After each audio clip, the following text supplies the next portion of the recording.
तो क्लास 7 का हम आज चैप्टर 2 शुरू कर रहे हैं, फ्रैक्शंस एंड डेसिमल्स।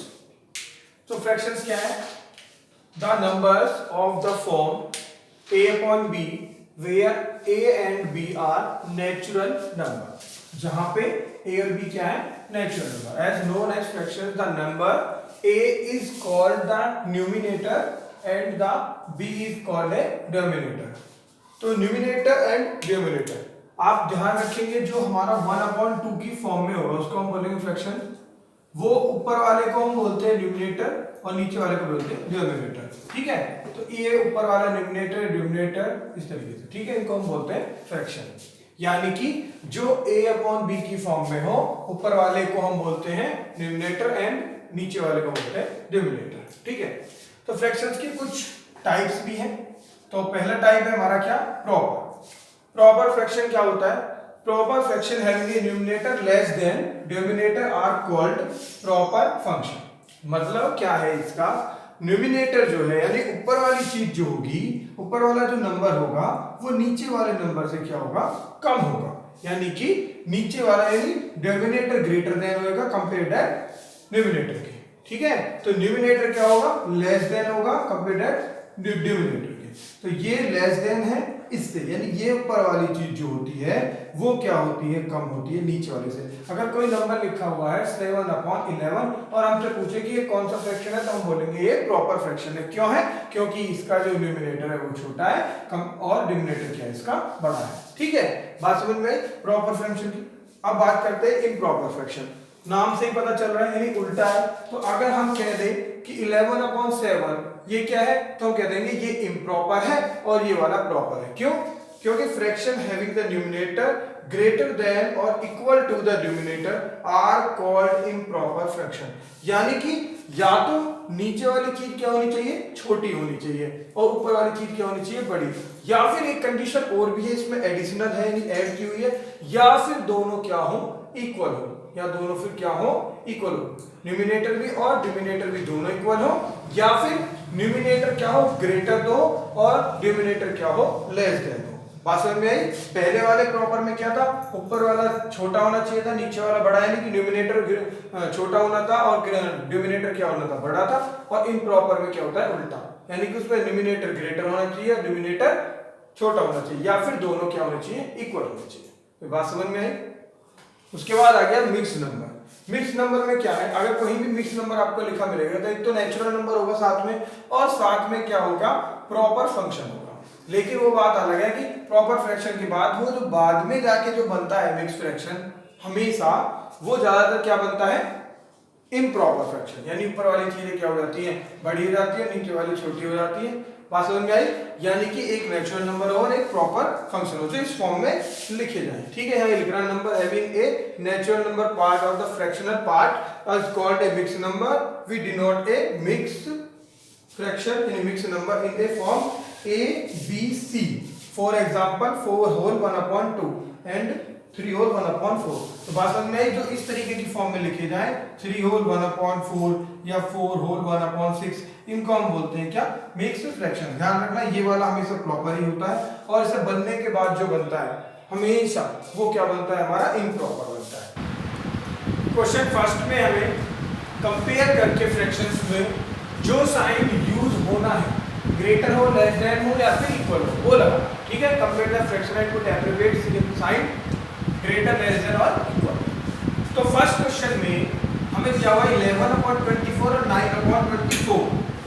11/24 एंड 9/24, जिनके नीचे की चीजें सेम होती है फिर उनका ध्यान नहीं करते, इसका मतलब इनका कोई मतलब अब नहीं। अब बताओ 11 ज्यादा बड़ा है या फिर 9 ज्यादा ग्रेटर है? तो 11 ग्रेटर, इसलिए ग्रेटर दे दो साइन। बात समझ में आई? अब आगे आते हैं। यह है मिक्स फ्रैक्शन। 4 × 4 और 1 कितना हो गया? 5/4। मैं करके बता रहा हूं, पहले 4 की मल्टीप्लाई 1 में करते हैं। 1 4 × 4 प्लस के कितना? 1/4, यानी क्या हो गया? 4 × 4 प्लस के 1/4। 4 × 4 यानी 5/4। तो इसकी जगह पे मैं लिख रहा हूं, इस पूरे इसकी जगह पे, मिक्स फ्रैक्शन की जगह पे हम लिख सकते हैं 5/4 और 5। अच्छा एक बात बताइए, एक केक है, ठीक है, 5 kg का, उसको कितने हिस्से में डिस्ट्रीब्यूट किया हुआ है 4, और एक केक है 5 kg का, उसको कितने हिस्से में डिस्ट्रीब्यूट किया है उन्होंने 1। तो कौन से में ज्यादा आएगा इस वाले में, यानी ये वाला क्या है हमारा ग्रेटर है, चेक करने की जरूरत नहीं है। बात समझ में आई? यानी कि ये 5 अकेला है, इसको 5 को 4 हिस्से में डिवाइड किया हुआ है। बात समझ में आई? अच्छा चलो इन क्वेश्चन में क्या होता है एलसीएम लेके करना होता है। मैं आपको दोनों तरीके से बता देता हूँ। ये तरीका बहुत आसान है, अगर आपको कभी जल्दी करना हो तो ये कर सकते हो छोटे सवालों में। इसमें इसकी मल्टीप्लाई करो, 4 4 जा 16, 3 5 जा 15, कौन सा बड़ा है ये वाला ग्रेटर है, इसका मतलब ये आंसर है, ठीक है। या फिर क्या करना चाहिए इनका एलसीएम लेना चाहिए। तो इनका एलसीएम कितना है 12, देख लो आप इनका एलसीएम कितना है 12। तो 12 बनाने के लिए 4 में कितने की मल्टीप्लाई 3 की मल्टीप्लाई, सॉरी, और 5.4 यहाँ पे भी क्या है 12 बन गया है। तो 12 बनाने के लिए यहाँ पे कितने की मल्टीप्लाई की थी 3 की मल्टीप्लाई, तो 5 3 से कितना हो गया 15। तो यहाँ पे कितना हो जाएगा, सॉरी हो जाएगा 12/12, और यहाँ पे कितना हो जाएगा 15/12। ध्यान रखिए भाई, शायद मैं मिस्टेक कर दिया, यहाँ पे 12 बनाने के लिए कितने की मल्टीप्लाई की जरूरत है 4 की, तो ऊपर भी किसकी मल्टीप्लाई होगी 4 की, तो 4 4 से क्या हो गया 16। तो यहाँ पे हो जाएगा 16/12 या 15/12। तो कौन ग्रेटर है ये वाला, तो वो मैंने आंसर कर दिया, या आप डायरेक्ट इस मेथड से भी कर सकते हैं, ठीक है। अब इधर आ जाते हैं, यहाँ पे कितना है 4/9, यहाँ पे कितना है 24/54। इनका एलसीएम ले लो तो कितना आएगा 54 आ जाएगा, क्योंकि 9 के टेबल में 54 आता है। तो कितनी बार आता है 6 बार, तो 6 बार ऊपर मल्टीप्लाई कर दी तो कितना हो जाएगा 4 6 जा, ठीक है। यहाँ पे कितना होगा 24/54, यहाँ पे भी कितना है 24/54। इसका मतलब क्या है कि ये दोनों क्या है इक्वल है, यानी कि बराबर है आंसर, ठीक है। तो सेकंड क्वेश्चन है right the following fraction in the descending order. तो डिसेंडिंग ऑर्डर क्या होते हैं, आपने 1 2 पढ़े 1 2 3 4 5, जो हम काउंटिंग पढ़ते हैं वो काउंटिंग जो होती है वो असेंडिंग ऑर्डर में होती है, यानी कि छोटे से बड़े की तरफ को जब जाते हैं तो होता है क्या असेंडिंग, और बड़े से छोटे की तरफ को आते हैं तो क्या होता है डिसेंडिंग। जैसे कि 9 8 7 6 5 4 3 2 1, ये क्या है डिसेंडिंग। डिसेंडिंग में सबसे बड़ी वाली चीज पहले रखी जाती है। अब मैं आपको एक बात बताता हूँ, इस क्वेश्चन में नीचे का जो डिनोमिनेटर है वो सेम है। जब जिसका डिनोमिनेटर सेम होता है फिर डिनोमिनेटर कोई मायने नहीं रखता है। तो आप बताइए इसमें सबसे बड़ा नंबर कौन सा है, सबसे बड़ा नंबर क्या है इसमें 11। तो हम रखेंगे पहले 11/6, आफ्टर दैट हम रखेंगे 7/6, एंड फिर 5/6 एंड 4/6, और सबसे लास्ट में रखेंगे 1/6। तो सबसे बड़ा ये फिर ये फिर ये फिर ये, ठीक है। हम इसको ये वाला साइन भी यूज करते हैं यहाँ कि ये इससे ग्रेटर है, इससे ग्रेटर है। बात समझ में आई? उसके बाद इधर आ जाओ। हालांकि ये क्वेश्चन मैंने लिया था कि बी वाला बहुत आसान है तो सी वाला कर लेता हूँ। डी वाले में पहले दो सेम है तो ये भी बहुत आसान निकला क्योंकि इसमें सारे ही क्वेश्चन आसान है।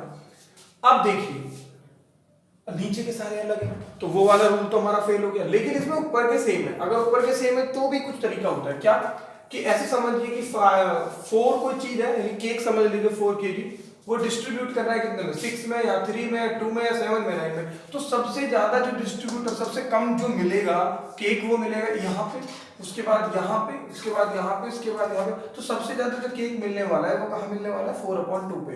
इसलिए 4/2 क्या है सबसे ग्रेटर है इसमें। उसके बाद किस में मिलेगा 4/3 पे, क्योंकि इसके केवल 3 पार्ट्स होंगे। उसके बाद मिलेगा मैं 4/6 पे, उसके बाद मिलेगा 4/7 पे, उसके बाद मिलेगा 4/9 पे। तो 4/9 सबसे छोटा है। आप ये वाला लगा सकते हैं कि ये वाला छोटा है, ये वाला बड़ा। जिसकी तरफ को मुंह बंद होता है वो छोटा होता है, जिसकी तरफ को खुला हुआ होता है वो बड़ा होता है। बात समझ में आई? तो ये हमारा क्या होगा descending order. Third question, convert the following into equivalent like fractions. तो ध्यान रखना ये लाइक फ्रैक्शन बनाने के लिए क्या होना चाहिए कि जो नीचे का डिनोमिनेटर है वो हमारा क्या होना चाहिए सेम होना चाहिए, ठीक है। तो डिनोमिनेटर सेम करने के लिए क्या करेंगे, या तो एलसीएम ले लो 5 और 7 का, 5 और 7 का एलसीएम ले लो, या फिर इसकी मल्टीप्लाई इसमें कर लो, इसकी मल्टीप्लाई इसमें कर लो, तो आपको समझ में बात आ जाएगी। कैसे जरा समझिए, 3 की मल्टीप्लाई हम किस में कर रहे हैं 7 में, एलसीएम ही लिया है वैसे, फिर बता दूंगा 5 और 7 का एलसीएम, 5 और 7 का एलसीएम होता कितना है 35 ही तो होगा, तो तब भी वही बात है। तो कैसे करेंगे, 5 की मल्टीप्लाई भी 7 में करेंगे और उधर 13/7, 13 की मल्टीप्लाई किसमें कर देंगे 5 में, 30 की मल्टीप्लाई कर देंगे 5, यानी हमने ये एलसीएम ही लिया है। अगर मैं आपको बता दूं ये क्या है 35, तो 5 में किस चीज की मल्टीप्लाई करें जो 35 हो जाए, तो 7 की, तो 7 के ऊपर भी और 7 के नीचे भी। यहाँ 7 में 35 बनाने के लिए किस चीज की मल्टीप्लाई करें 5 की, तो 5 के ऊपर भी और 5 की, डिनोमिनेटर में भी एंड न्यूमरेटर दोनों, ये न्यूमरेटर है और ये डिनोमिनेटर है, ठीक है। 3 7 जा और 5 7 आपको पता ही है, ये हमारा आंसर होगा। दोनों का क्या होगा सेम हो गए बेस सेम। 3 और 4 का एलसीएम क्या होगा 12, तो 12 बनाने के लिए यहाँ पे किस चीज की मल्टीप्लाई करनी पड़ेगी 4 की मल्टीप्लाई, तो 4 की मल्टीप्लाई ऊपर हो जाएगी तो कितना हो जाएगा 8, यहाँ पे कितना है 12, यहाँ एलसीएम को सॉरी यहाँ 12 बनाने के लिए किस चीज की मल्टीप्लाई की जरूरत थी 3 की, तो 3 3 जा 9, तो ये हमारा क्या हो गया राइट फ्रैक्शन। बात समझ में आई आपको।